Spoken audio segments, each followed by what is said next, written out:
Hello, and welcome to the 226. I'm John. I'm John. Today we are talking about influences. Yes. All right. So, throughout this entire season so far, we've talked about a lot of things that have influenced us. And so influences are a huge part of my life. I look up to the people who influence me. I cherish those people. I hold on to what I learned from those people. And this became super evident to me in a assignment I actually had to do. So this is for interpersonal communications class. Of all the classes we could bring up again. Yes, with ye old Dr. Potion. Yes. As mentioned previously many times. So the assignment was we had to give a 2-minute talk to the entire class about the most influential person in our lives. And he wasn't looking for, we're not looking for you to cry about your mom. We're not looking for you to cry about someone. It was a genuine, this is someone who has had a large effect on me. And so we gave the assignment like 2 months in advance. Just something you can start thinking about. Yeah. Like I started thinking about it right away and kind of dozed off with it because there were other assignments I had to get to attention. And then it's maybe like 4 days before the assignment is due, before everyone's gonna stand up for 2 minutes in class and talk.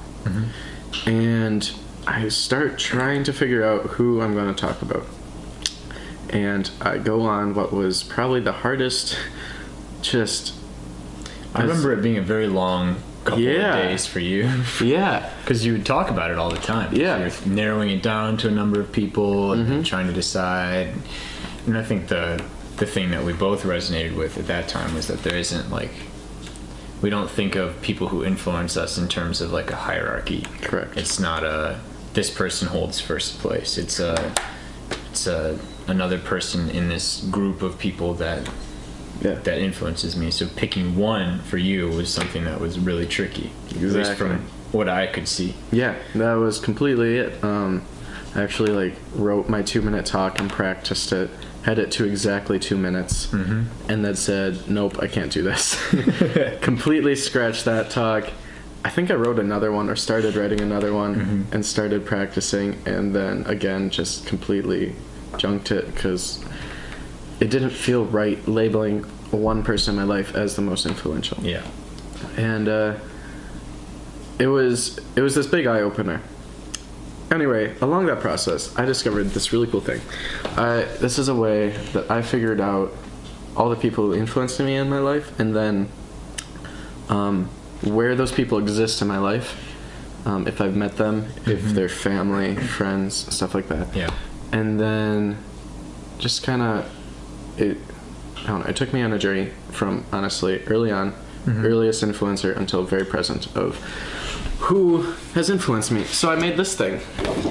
Now, if you're watching the video, this is a giant web with my name in the middle of it. And these are all the people I thought of that influenced me. There's obviously a ton more. And I kind of have this theory that everyone you meet influences you in some way. Yeah. Even if it's the most minuscule thing. But these are the people I decided to write down and really say, these people matter in my life. These people have affected where I will end up someday, honestly. So I think the main thing about this is I saw 4 areas of influence in my life. These are the 4 different quadrants of your little map here. Yep. So name in the middle, 4 different quadrants. One of them, family, people I've never met, friends, and then teachers, profs. And I think that's pretty much applicable to just about anyone's lives. Yeah. Because nearly everyone goes to school in America, at least, around the world mostly. And there's people you hear about who you grab onto their ideas, but you've never met them. These are the people celebrities or authors of books I've read and things like that. Family, kind of self-explanatory. Family's hard not to be influenced by our family. Yeah. Whether in the infamous words of Jason Jaggard, the reason your family can push your buttons is because they installed them. That was my favorite part. That is such a good line. I absolutely love that. Yeah, and then friends, obviously too. So I made this, and I think there's over 70 names on here. I can't count them on one hand, that's for sure. So. Yeah, and I actually now I posted this in my room, and I actually have begun adding names. Okay. Because like more people have come into my life, and I'm just like, well, you deserve to be on the web. I should put you on there. So in doing this, it only made it harder to pick one person. Yeah. Because, like, just back to that thing, I didn't view influence as a hierarchy of people. Mm-hmm. Did you get this idea to web out your influences in this way from a specific place, or was it just a random idea you had? I needed to write down everyone just for my own. I needed to see the names and such. And so it helped you process it by writing it down? Yeah. In that way? Yeah. And just kind of wanted to be graphic design about it. And so I suppose. I had fun with it. It's not the prettiest thing in the world. But it really got the job done as far as just me realizing. I got the web idea from you. Oh, really? Yes. Because you were, I don't know, probably in like weeks prior we had talked about like a web in the brain of like how ideas flow from one to the other. Yeah, that's my I don't think it's unique to me by any means. I pulled it from a number of different influences, but the idea that the way we process information, at least the way our brains work, is by like a web of interconnected like points of information, so to speak. And that's my philosophy of education, is that there's all of these interconnected points, and then every time you learn something new, you fit it into that web that you already have. So that's a very like constructivist type theory. But then, I think that's enough on that for right now. Yeah, that's honestly what I did with influencing. Like, you find a new person in your life, they influence you, and they just kind of make their way into this web. Yep, and they fit right in. Yeah, and it's not like a family tree, but honestly, like, what I think is cool is you could take your name and you have all these people attached to you, but then you just move to like one other name and they're gonna have all these other people attached to them. I think it'd be a really cool thing to put online and then have like actual animated graphics where things look bigger and stuff. And so I don't know, maybe I'll learn a little bit of coding, be able to do that. Yeah, that'd be fun. It would be. So I have a question for you about this web.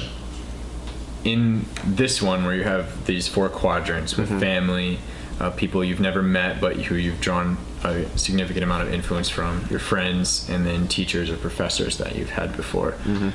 Do all of these people influence you creatively or you as a person? Are those two things distinct from one another, or do you consider them to be very good synonymous? I'd say they're different. I think if you influence me as a person, that's going to show up in my creativity, because just who you are is going to affect the decisions you make creatively. So besides that, that's mostly separate. The interesting thing is the people I've never met, most of those people are people who have influenced me creatively. Yeah. So up there we have like Casey Neistat, Joe Greer, Austin Kleon, Hans Zimmer, Vincent LaFerre, Chris Burkhardt, Steve Jobs. Yeah. Walter Fisher. Walter Fisher, still alive. Yeah. USC. Yeah. So the people I've never met, I would love to meet, because if I can meet them and figure out what they're like as a person, just besides what they think and have taught me through the internet or books, that'd be really cool. Besides that, I mean, there's a little bit of overlap in personality in like some friends and some teachers and some family, but the other those three quadrants are mainly you've changed how I am as a person. Did you put Elon Musk on there? Did I? If I haven't, he's going on there. I need a Sharpie and put him on. I'll put him on during the break. Yep, he needs to be on there. Yeah, see, it's ever growing. It's always going to change. You might not realize that someone influences you until you try to write all of these things down and then think about who isn't on the list and who might or should be. Yeah. I've never thought about writing out my influences like this. I've always just kind of whatever experience I'm going through in the present, if I find it anything valuable or worthwhile in that experience, I just try to not latch onto, but at least remember or assimilate those good things into my whatever web of interconnected knowledge, learning, understanding, whatever you want to call it. So I've never been the kind of person that would write something down as a way of like trying to formalize that in thought.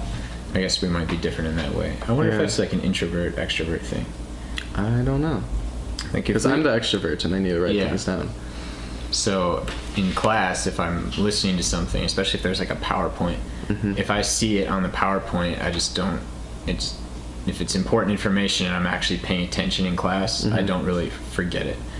If the question comes up on the test or if someone comes up in conversation, I usually will remember it, and I'll remember it by where it was in the PowerPoint as the books episode. Yep, as the previous episode. So I guess writing it down doesn't aid that process anymore than just seeing it. Seeing for me, my memory is not that good.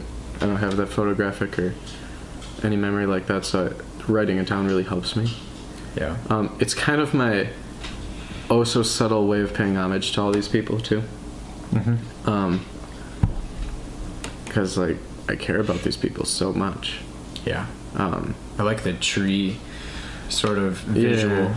It is a nice visual, like a aesthetic type of web. If you can't see it, or if you didn't see it from before, or if you're just listening, it's quite pleasant to look at. I think that's also due to your handwriting. The best handwriting in the state of Wisconsin. I did win that in 8th grade. In 8th grade. And then I adopted my own font, kind of. So, I don't know. I really think everyone should do this. I firmly believe every person is a sum of all the people in their lives. Oh, yeah. It's kind of like everything's a remix. In the effect, but except you are the remix, and you've been affected by all those people. Yeah, it essentially ignores all of nature and says all nurture. Yeah, I think that you can agree to having a web of influence, like saying you are the sum of all of these things, while still holding some sort of biological or innate sort of traits or characteristics. I mean, a lot of that could be just straight from your family.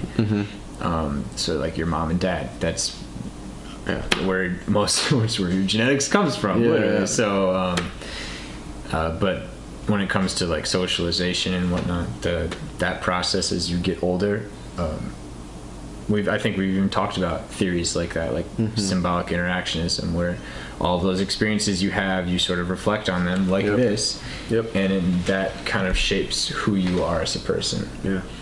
So. Yeah. Here's a question for you. At what age do you think you started realizing, hey, this person's a role model to me, or this person has influenced me? See, that's an interesting question as well, because like when do you become self-aware, essentially? When do you become self-aware of this person as like an important person in my life? Or like that, or you realize that they're affecting you? In like a personality type way, or in Let's go in a personality type way. Personality. So this is a tricky question, because I remember even back in like kindergarten, I have memories from like preschool too, where my teacher was someone that I looked up to as a role model. And I'm not sure how, I mean, I didn't have the level of comprehension that I do now. So, I mean, that might be debatable, but from what I can recall, I remember seeing them and modeling what they would do. And I don't have like specific instances where I thought of certain things, but I remember, I think kindergarten, we had like a discussion in class, and I somehow remember this one. Someone in my classroom someone had robbed their house, and so we had to talk about that in our classroom, like what that meant and what it was supposed to what it like the implications of this happening and what a robber was and why it was bad, and then how does that shape and influence our lives. So like I remember a talk like that. But of ones that I can remember specifically, that's probably one of the very few from that early on. That's interesting. I think there are probably a lot more talks like that, and then those just kind of become part of who you are in a subconscious way. Yeah. And then as you grow older, you become more and more aware of these things. So like I think both of us would agree it's wrong to kill people, but I don't know if we can go back to a specific time where we learned that or acquired that, or if that's just maybe have some sort of biological factor in that as well. Yeah. I think it's hard to isolate those things. So that's really interesting. Yeah. What about you? Have you had any person, like, with the earliest memory you have of someone influencing you in either the way you behaved or thought about things? See, it is like people can influence you consciously, as in you know what's happening, or subconsciously. Okay. Like you kind of just touched on, honestly. Yeah. So, I mean, obviously parents influenced me from early on. Like, I started piano in first grade. And if that was not the biggest music influence in my life at the time, I don't know what would be. Because, like, that started me down the path to, I guess, essentially wanting to be a band director. Yeah. Laid the foundation for that kind of thing. Yeah. But, so, I mean, like, there was always that music influence in my life. And, yeah. And then, like, my kindergarten teacher, too, like, I just have this memory of learning how to spell picnic in kindergarten. How do you spell picnic? P-I-C-N-I-C. Oh, right? Yeah. P-I-C-N-I-C. I need to write it down. See? I need to... Let's see. P-I-C-N-I-C. Picnic. There's not three I's. P-I-C-I-N-I-C? No. Picnic? No, that's... It's picnic. Picnic basket. Picnic. No. Yeah, see, so I just remember that, and I have this complete visual thing of Mrs. Westfall teaching us how to do that. And interesting. All those weird things. So it was like, it was kind of like every other teacher really influenced me. So it was like her in kindergarten, and then kind of skipped first grade and second grade. Amazing teachers, but I don't remember too much. But then it was like third grade, I had this teacher, and she's also the art teacher at school. So, and I loved art. Like, I loved doing creative things like that, and she kind of just fostered that in third grade. And then fifth grade, I learned a lot. That was the year I got the detention. Oh, and infamous. Yeah, so I remember her, and I learned a lot from her. And sixth grade teacher was amazing. I don't know. So, it is a really hard question. I don't know when you start consciously realizing. In high school, I remember freshman year, there's this awesome guy, Peter Plagans was his name. And I just looked up to him. He was this amazing man, and just, he didn't act like a senior in high school. He acted like someone who knew what he was doing. I love how that implies that seniors in high school have no idea what they're doing, because most of them don't. I didn't. I'm a senior in college and I didn't know what I was doing. Yeah, same. Right now I don't know what I'm doing. Yeah. So it was, I just respected Peter so much and learned a lot from him just by being around him. And he was just this great role model. And I think in his yearbook, I said thanks for being a role model or something. And then a really cool thing was I got to do video for his wedding. Oh, nice. And then it was just kind of like this full circle thing, and got to thank him again for helping me in my life and just being an example without purposefully doing anything. You know. And I think that's the cool thing about people who influence you, because they don't have to consciously think about it. Yeah. Like, you could be influencing somebody without even knowing it. And that, so something you said to someone and it could have either made or broke their day, and you would have no idea. Did we talk about that in the episode about personality? Did we? With Hannah? I'm not sure. I haven't listened to our podcast, so I'm getting to the point where I'm forgetting some of the things that we've said. Shoot, maybe we should get into that habit. Maybe we should start watching those. But I do remember times in grade school where I had people who influenced me that I don't remember them specifically, but I remember the conditions that they set up so that I could be influenced. Like myself and my best friend at the time, in like 1st through 3rd grade, we were super into electronics.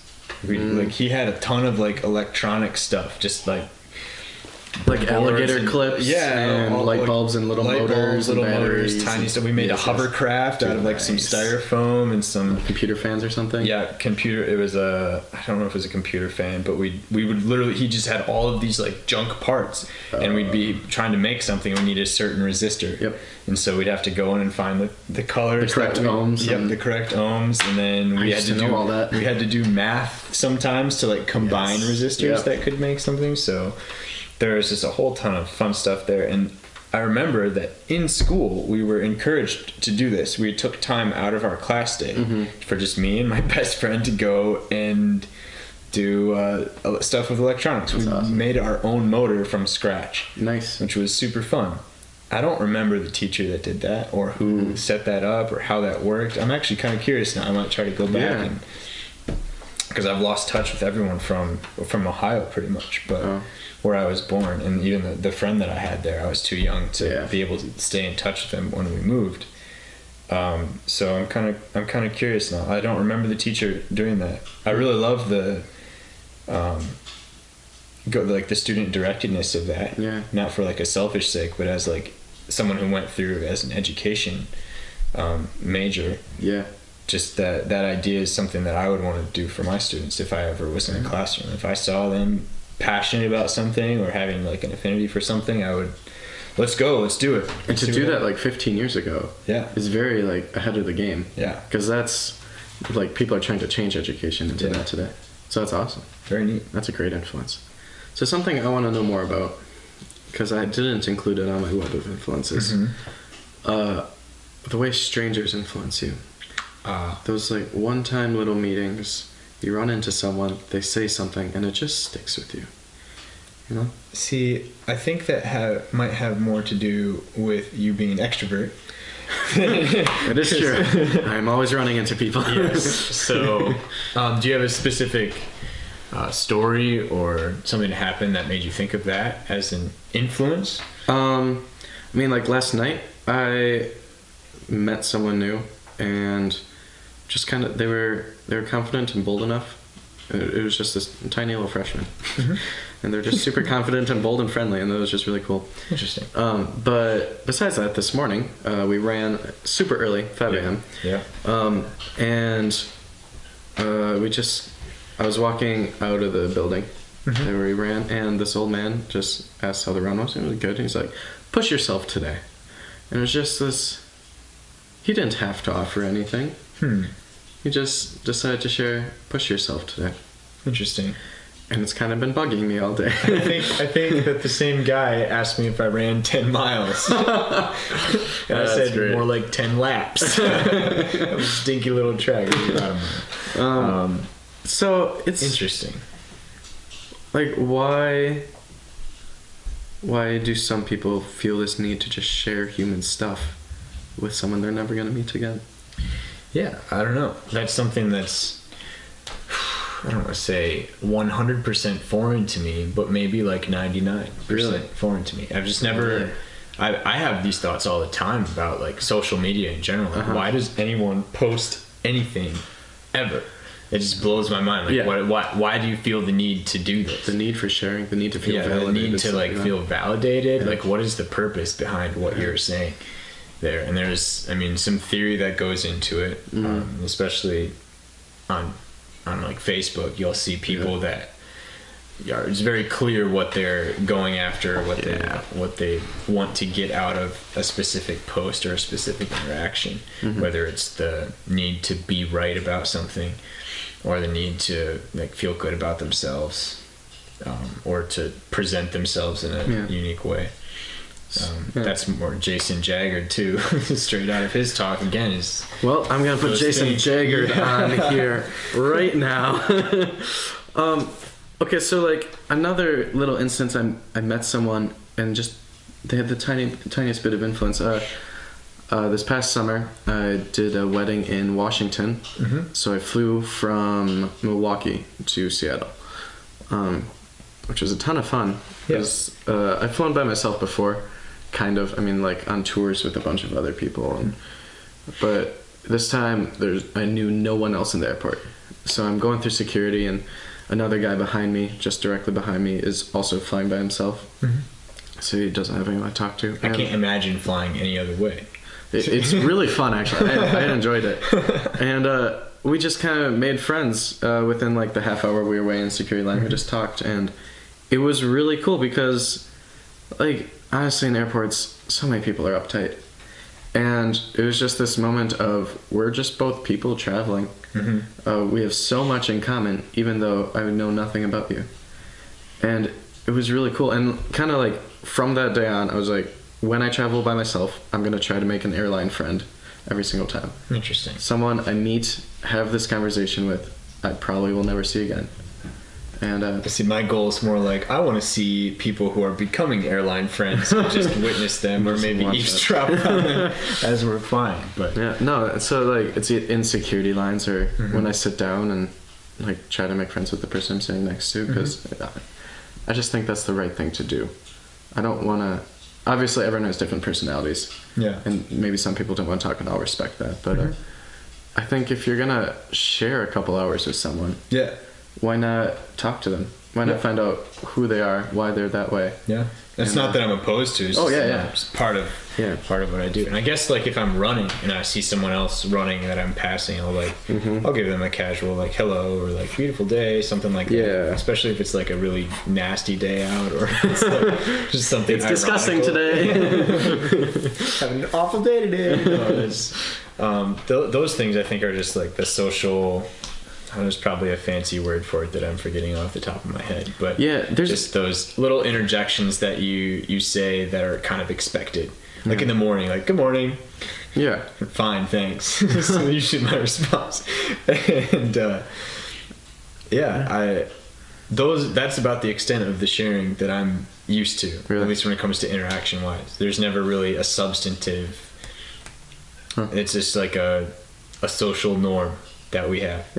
That you're kind of, we hold ourselves to. It's not really like, doesn't really serve a purpose beyond like a acknowledgement that the other person is there for at least that moment. I mean, I remember in interpersonal communications, there was some theory or something that talked about why it's easy just to spill your entire life story to a complete stranger. Interesting.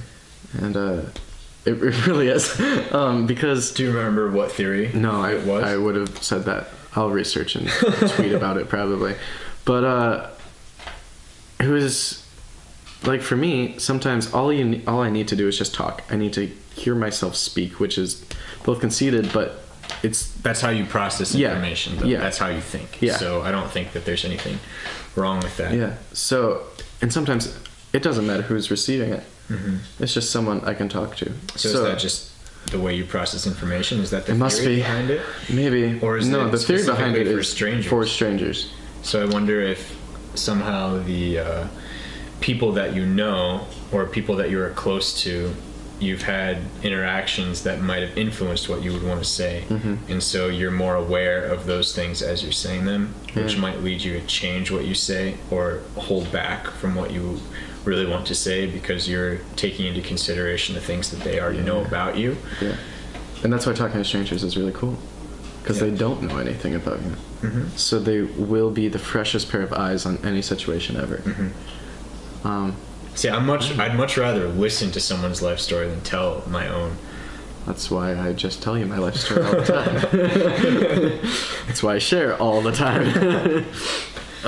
If you haven't gathered on this episode, I share a lot of me with everyone. I talk to a lot of people. I make a point about that. If you haven't gathered on this episode, I'd share almost nothing. Which is all right. I don't know. It works out. It's just how I am. Yeah. We talked about that with decision making, I believe. I think so. You use other people to help you make decisions, whereas I will make big decisions often without consulting many people. So like currently I think just about every person I've ever talked to at school knows about the life decisions I have coming up in the next 10 months, like career wise and everything. And Whereas most people at school don't even know who I am. So, I tried to change that. Like, you know John Wildauer? I'll take you to his house. he does. It's true. Oh, it's I bring people here all the time. It's fun. Yeah. Okay, so strangers, influences, super interesting. Other thing, when you're talking with someone, be it family, a prof, someone who's influenced you, is there a moment when you are more able to be influenced than any other? So you're saying, are there certain conditions that are set up for you to be influenced more than others? Yeah. I think maybe there are times when we are making a decision or in a state of maybe confusion or like not figuring out what exactly is going on in my life, or there's like a what's the opposite of equilibrium? Dislibrium? Sure, something like that. But like if you're not in a state of equilibrium, you're kind of trying to find that balance. Whether it's some dialectical tension going on or some sort of choice you have to make, you're trying to find that balance, and you can maybe, if you are out of balance or off balance, maybe then you are primed to be influenced or seek out something that will lead you to become balanced again in whatever area of life it might be. That's interesting. I've never thought about it before, so I could be completely missing something. See, I think there's something to it, because I would say I'm in that state of disequilibrium or whatever it is quite often. I don't think there's anything wrong with that per se. But it opens me up to hearing other people's ideas and then being influenced by them. And that could be why I had such a hard time saying this person influenced me the most. I see. Maybe that's why. I don't know. Because even that whole process was a state of non-equilibrium. Yeah, it really was. Yeah. And you bounced it off quite a few people. I did. A lot of people on campus knew about this web before. Yeah, that's very true. Your 2-minute talk. Yeah.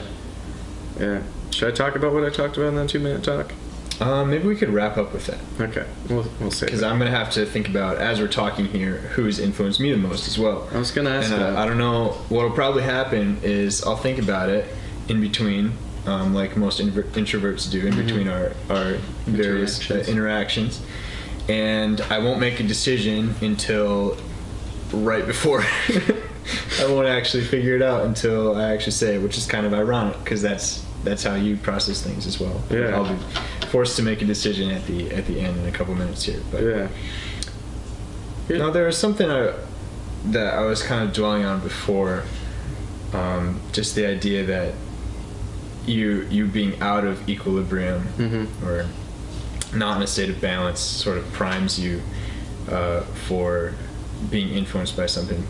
I'm maybe a little bit different in the way that I feel like if I want to, in any situation, my goal, I guess, is to be balanced ahead of time or be prepared for that without, So prepare yourself for large decisions and stuff like that. Preparing myself for decisions. Like if I were to do something like this, I would not let a decision like this throw me completely out of whack to where I would... Yeah, and it totally did that to me, because it was all I was thinking about. So I guess what I do is I try to, in order to branch out or try new things, like we were talking about in the episode before about taste, is I will purposefully go out and seek things that will throw me off balance, so that I can then figure out how that all fits into my myself. Yeah. Really. So I'll find someone whose viewpoint I don't agree with, and then I'll figure out what they have to say and see if there's anything that I think has merit, or if that fits in with anything else that I've heard or that I believe about or have seen before. Yeah, I think that's really commendable. Yeah, it's just maybe that's just how I grow. So I'm always trying to accumulate more things into my sphere of influence, whether it be something positive or negative. Here's something about this whole web, is these are all positive influences. Yeah, I think we've kind of avoided unintentionally the aspect of negative influences in your life. Like directly, I'm thinking of a couple teachers who I just could not stand And I learned how I didn't want to teach. I learned Yeah. how I thought education shouldn't happen.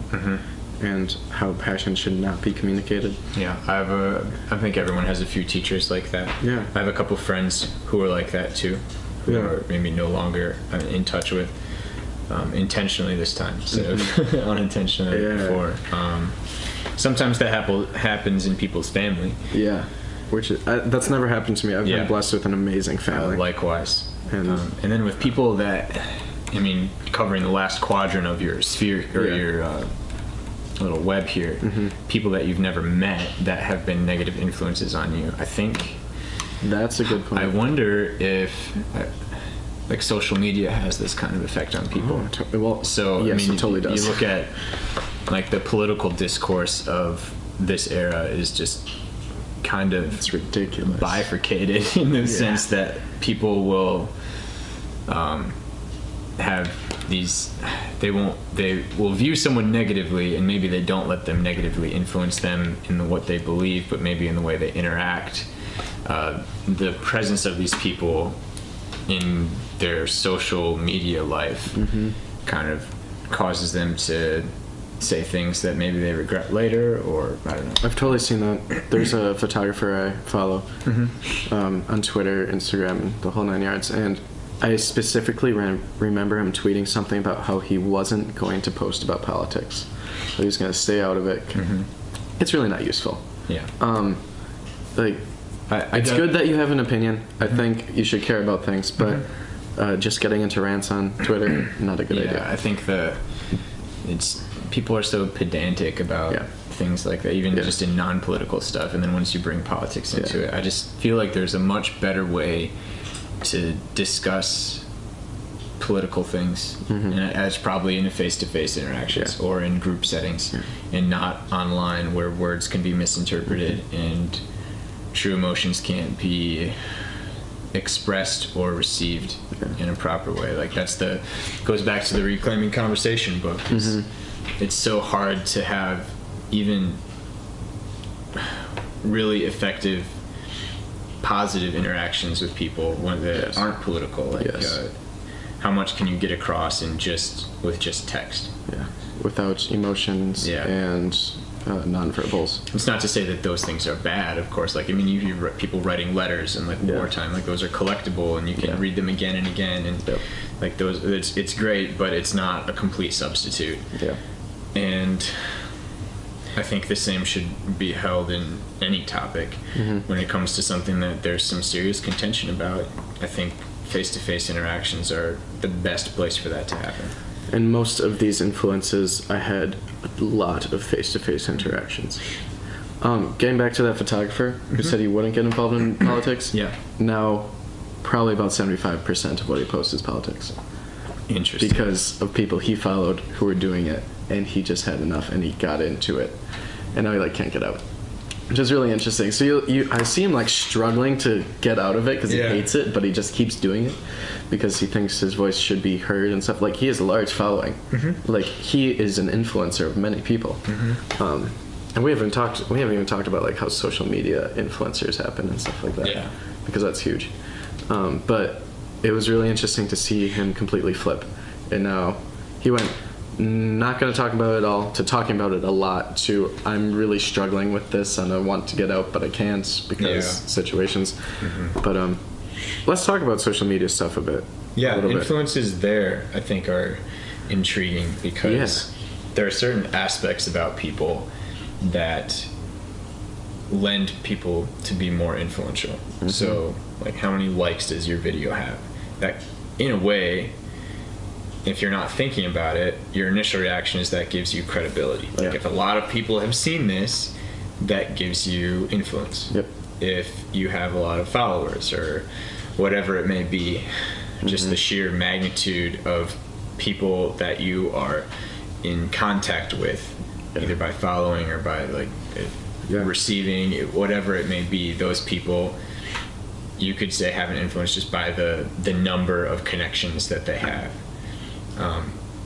And I think that's something I try to stay away from is disregarding that, so to speak. Not to say that it's not an interesting thing to look at, but I don't think that should be number one source of credibility for whether something influences me or not. In the same light, much like we talked about with taste and then a couple moments ago, I try not to let whether I agree with something or not be a factor in what actually influences the way I think.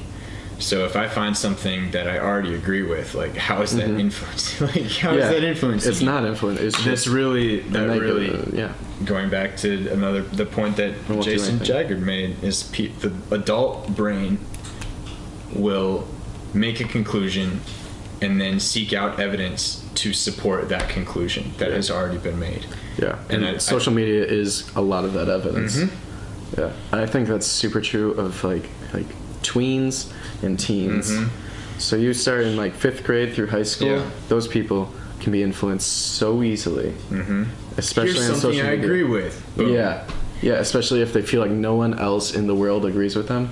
Yeah, because like it's just a tough time. Yeah, and it honestly scares me because I see these like trends on like Tumblr or Twitter or something where like just the joke of like kill me is happening. I'm like, no, that's no. Much better ways to. Yeah, so that's honestly a huge reason why I post a lot on social media, because I don't want those trends to exist. I want like good trends to exist. I think those kids and that age group needs like role models, and if I can in any way just act like a normal human being online, I think those people need to see that. I think a lot of times people are becoming more aware of the fact that if you just surround yourself with things that you agree with, you kind of close yourself off to opposing viewpoints, which I think are necessary for formulating what you actually believe. That's why playing devil's advocate, even centuries and centuries ago, was a way of learning, because it forced you to take the opposite side and try to defend it, and you learn something about that vantage point, and then likewise about your own vantage point, whatever that conclusion may be. And it's interesting, I've never heard someone try to defend that position of surrounding yourself with only things that you already agree with. That's not something that's viewed as a positive or good thing. All it is which is really intriguing to me. Yeah, it's just constant validation, confirmation bias, things like that. So even that in itself gives this impression of like an idealism, that there's this certain way that people ought to be that is good or virtuous, and that we should strive for that. But there isn't really a general consensus. It's not like you can go, oh, what does it mean to be a good person? And then just look it up and, oh, okay, well, I'm doing this wrong, this wrong, this wrong. I don't think that's the right way to do it.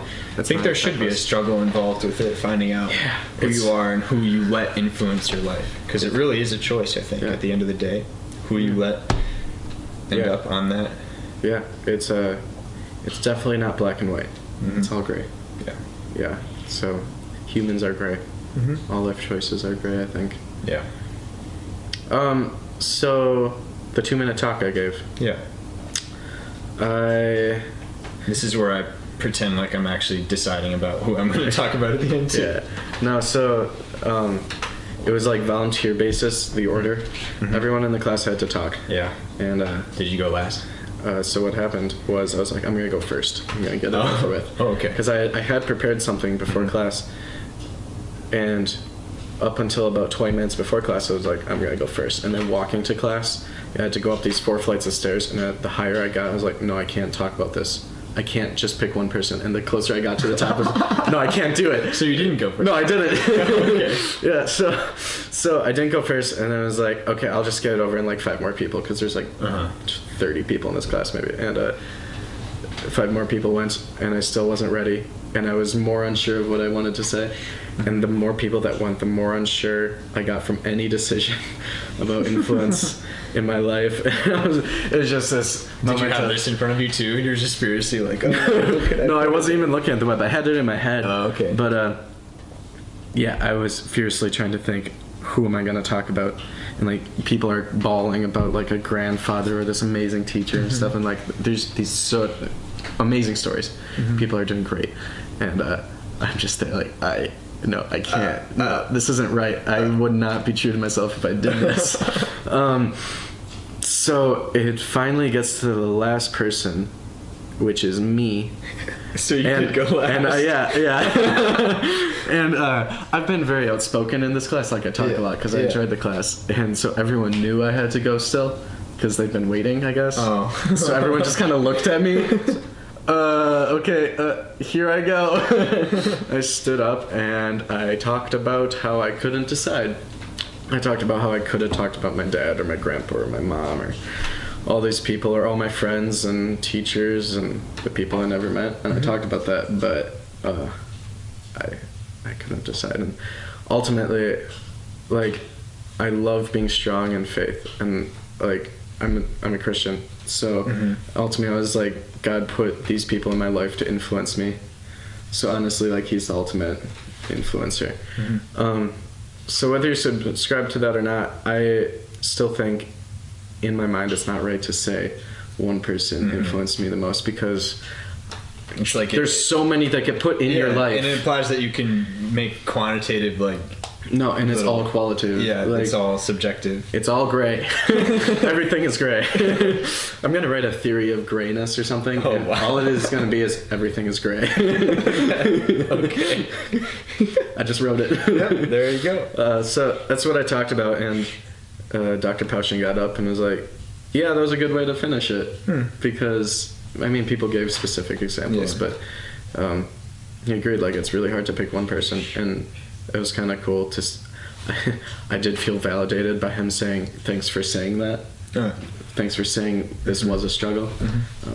I very much believe in just kind of being real with classmates, especially in front of class. I'm not going to fake something. Yeah. I'm going to say what I think. And yeah, so it worked out. Yeah. Technically, I didn't do the assignment. But I think you struggled through it, and that was where the real learning happened. Yeah. And that's where this happened. Yeah. That's where this podcast And I learned a ton about it. Yeah. Obviously. So there's more to learn yet. There's more influences to be had. I'm super excited to see how this web grows in my life. Yeah. Because this is only the start. I'm only 21. Yeah. I don't know much. Very young. So... I'm not so much, but I still don't know very much. Oh man! So I've been thinking about, who would I have said? I mean, I think it would be kind of cliche to say someone like Socrates or some other philosopher, like Kierkegaard or someone like that. I didn't want to be cliche. Yeah, but those people are influences on the way that I think about teaching and learning and education and leadership. Yep. I think I probably would have ended up saying something like you did in that way. You just wouldn't have told everyone that you were going to do that before you did it. No, I would have just would have done. That's what I did. Yeah, I think when I gave that speech, I talked about some random person I met in an elevator. See, the random stranger influences. Yeah, but it was more of a humorous. Yeah, it was more of a humorous thing. I have that story recorded on my phone. Yeah, and there's another moral of the story type thing. Yeah, I don't know. It was one of the first moments in high school where I was really self-reflective about like what socialization, how socializing actually worked, because I wasn't a very social person, and still am not. But Dr. Paushin definitely is one of those people. It was also this moment in class where I was like, I really want to talk about you to your face. Yeah, I think I said that in front of mine. I was like, I was going to talk about you, but then I decided not to. I don't know if I could narrow it down to one. I guess I'm always trying to look for new sources of inspiration in whatever experience or medium I'm looking at. Like if I'm watching a film, I'm always looking for those things that I can take away from it. And that's maybe that probably sums up how I approach influences. Yeah, honestly, that's the thing to take away from this is people influence you more than you imagine. Yeah, and you influence others maybe more than you think as well. Yeah, you are the sum of all your influences. Yeah, and you're part of someone else's addition, probably. Yeah, which is really cool, I think. For sure. Anything else? Yeah, I think that just about wraps it up. We've got 2 more episodes before the end of this season. Yeah, I'm super excited because we got some changes coming in season 2. Yeah, kind of amp up this podcast, make it a little bit more professional, make it a little more bright. Yes. and it's gonna be cool.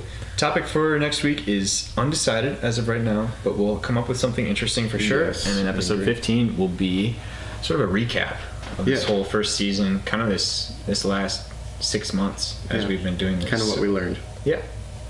Cool. All right, so this has been John. And John. Thanks for listening. Peace.